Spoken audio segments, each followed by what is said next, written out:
ओम नमो भगवते वासुदेवाय। ओम नमो भगवते वासुदेवाय। ओम नमो भगवते वासुदेवाय। नारायणं नमस्कृत्यं नरं चैव नरोत्तमं देवीं सजतीं व्यासं ततो जयमुदीरये। नष्टप्रायेषु भद्रेषु नित्यं भागवत सेवया भगवती उत्तम श्लोके भक्तिर्भवती नष्टिके। कृष्णाय वासुदेवाय देवकी नंदनाय च नंदगोपकुमाराय गोविन्दाय नमो नमः। सर्वशास्त्राविधिपूषं सर्ववेदैकसत्फलं सर्वसिद्धान्तरत्नाढ्य सर्वलोकैकदत्तः सर्वभागतो प्राण श्रीमद्भागवतो प्रभु कलिध्वान्तो दितादित्य श्रीकृष्ण परिवर्तितः परमानंद पठाय प्रेम वर्षा छरायते सर्वदा सर्वसेव्याय श्रीकृष्णाय नमस्तुमे। मदेक बंधो मत्संगीन मद्गुरु मन्महाधन मन्निस्तारिक मद्भाग्य मदानंद नमस्तुते। असाधु असाधु साधुदादायिन अति निच्योततारक हान मुंच कदाचिन्म प्रेमणा हत कंठदेशु। जय श्री कृष्ण चैतन्य प्रभु नित्यानंद श्री अद्वैत गदाधर श्रीवासादि गौर भक्तवृंद। हरे कृष्णा कृष्ण कृष्ण हरे हरे हरे राम राम राम हरे हरे। हरे कृष्णा। तो आज हम भगवत गीता में प्रत्येक व्यक्ति को अपने प्रकृति के अनुसार भोजन तीन प्रकार का पसंद रहता है, उसके बाद तो चर्चा करेंगे। भगवत गीता के 17वें अध्याय के 7वें श्लोक में भगवान बताते हैं, आहार अस्त्वात्पि सर्वस्य तीव्रदो भवति प्रिय यज्ञस्तपस्था दानम तेषां भेदम सिलु। यहाँ तक कि प्रत्येक व्यक्ति को जो भोजन पसंद करता है वह भी प्रकृति के गुणों के अनुसार तीन प्रकार का होता है। क्या यही बात यज्ञ, तपस्या, दान तक के लिए भी सत्य है। अब इनके भेदों के विषय में सुनो तो भगवान बता रहे हैं कि प्रकृति के तीन गुणों के अनुसार प्रत्येक व्यक्ति को भोजन प्रिय होता है।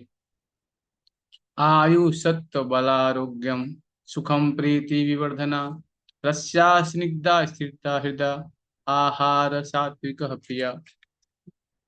जो भोजन सात्विक व्यक्तियों को प्रिय होता है वह आयु बढ़ाने वाला, जीवन को शुद्ध करने वाला तथा बल, स्वास्थ्य, सुख तथा तृप्ति प्रदान करने वाला होता है।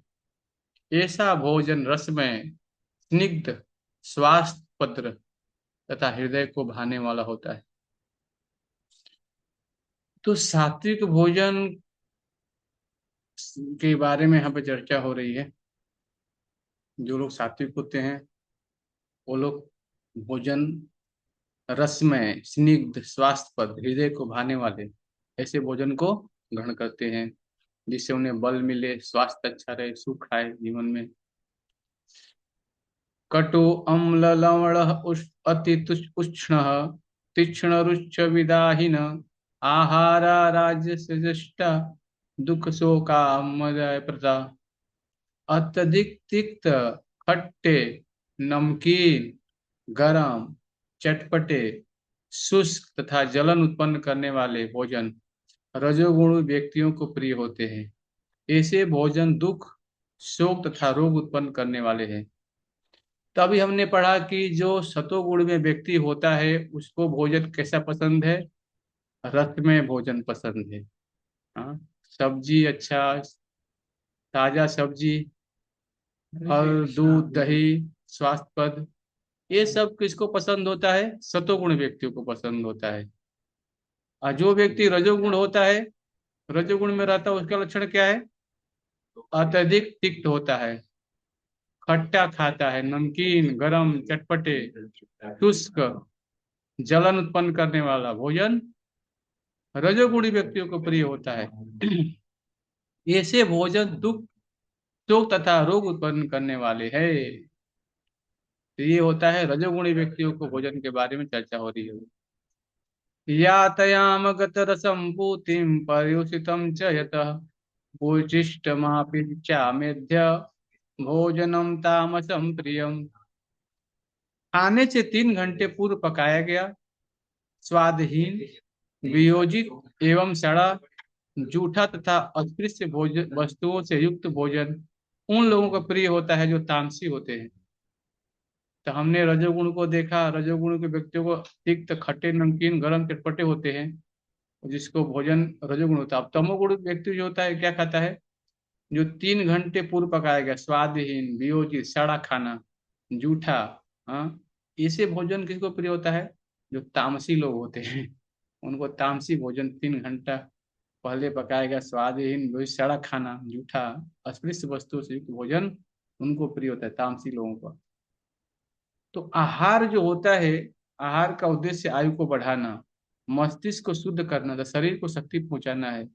इसका यही एकमात्र उद्देश्य है। तो देखिए शास्त्र में बता रहे सतोगुण, रजोगुण, तमोगुण व्यक्तियों के अनुसार, प्रकृति के अनुसार तीन जो गुण है, हाँ, उसके अनुसार प्रत्येक व्यक्ति को उनका उनका भोजन होता है।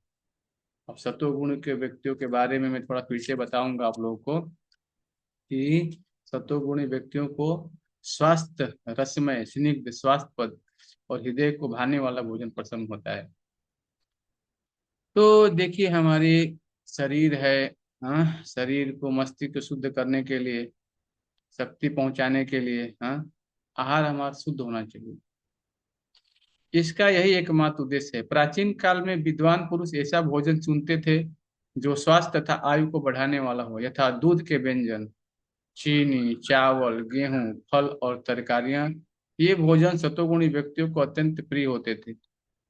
अन्य कुछ पदार्थ हैं, जैसे भुना मक्का, गुड़, रुचिकर न होने पर दूध या अन्य पदार्थों के साथ मिलने पर स्वादिष्ट हो जाते हैं, तब वे सात्विक हो जाते हैं। ये सारे भोजन स्वभाव से ही शुद्ध हैं।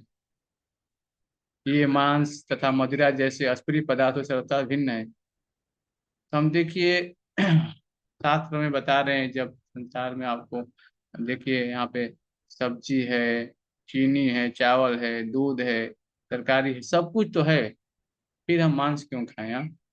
मांस खाने से, मान लीजिए किसी रूम में बैठे हैं, एक मांस का टुकड़ा लाके 3 दिन तक छोड़ दीजिए वहीं पे, फिर आप घर में रह पाएंगे क्या? नहीं रह पाएंगे, तो बहुत बदबू मारेगा, सड़ेगा।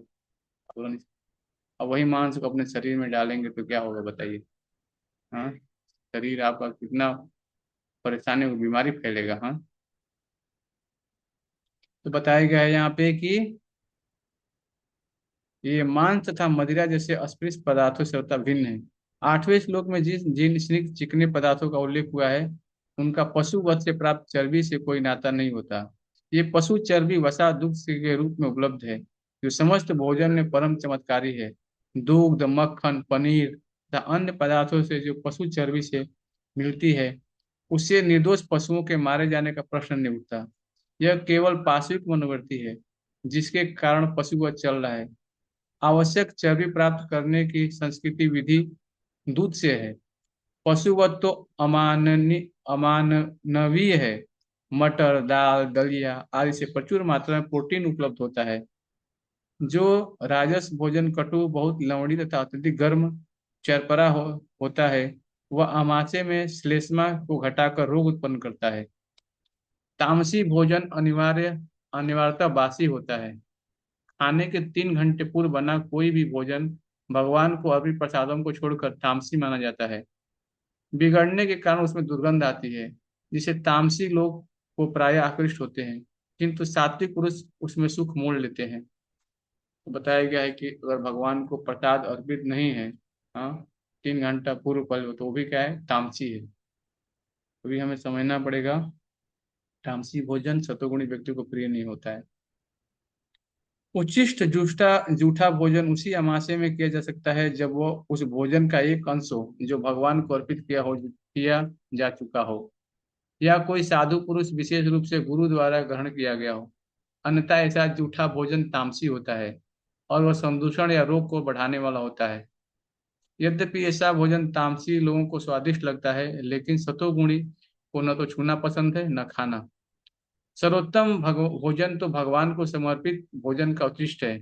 भगवत गीता में परमेश्वर कहते हैं कि वे तरकारियां, आटे तथा दूध से बनी वस्तुएं भक्ति पूर्वक भेंट किए जाने पर स्वीकार करते हैं।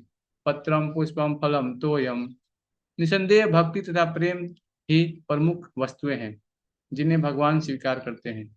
लेकिन इसका भी उल्लेख है कि प्रसादम को एक विशेष विधि से बनाया जाए। कोई भी भोजन जो शास्त्रीय ढंग से तैयार किया जाता है और भगवान को अर्पित किया जाता है, ग्रहण किया जा सकता है, भले ही वह कितने ही घंटे पूर्व क्यों न तैयार किया गया हो, क्योंकि ऐसा भोजन दिव्य होता है। अतएव भोजन को रोगाणुरोधक खाद्य या सभी मनुष्यों के लिए रुचिकर बनाने के लिए सर्वप्रथम भगवान को अर्पित करना चाहिए। तो कोई भी चीज हम खा रहे तो भगवान को पहले अर्पित करें, फिर से ग्रहण करें। हरे कृष्णा कृष्ण कृष्ण हरे हरे, हरे राम राम राम हरे हरे। हरे कृष्णा महामंत्र बोलिए 3 बार। शिल प्रभुपाद जी के महामंत्र बोलिए नमो विष्णु पदाय कृष्ण पृष्ठाय भूतले श्रीमते भक्ति वेदांत स्वामी की नामने। नमस्ते सारस्वती देवी गौरवाणी प्रचारिणे निर्शून्यवादी पाश्चात्य स्थायिणे। इसलिए प्रभुपाद जी के महामंत्र बोलिए प्रणाम मंत्र। फिर चैतन्य महाप्रभु के प्रणाम मंत्र। नौ महावदन्याय कृष्णा प्रेम प्रजायते कृष्णाय के चैतन्य नामने गौर नमः। फिर भगवान के नौ ब्राह्मण देवाय गो ब्राह्मणिताय च जगत कृष्णाय गोविंदाय नमः। 3 3 बार बोल के हरे कृष्ण महामंत्र के भगवान को प्रणाम कीजिए। फिर प्रसाद भगवान को अर्पित करके फिर ग्रहण कीजिए। हरे कृष्णा।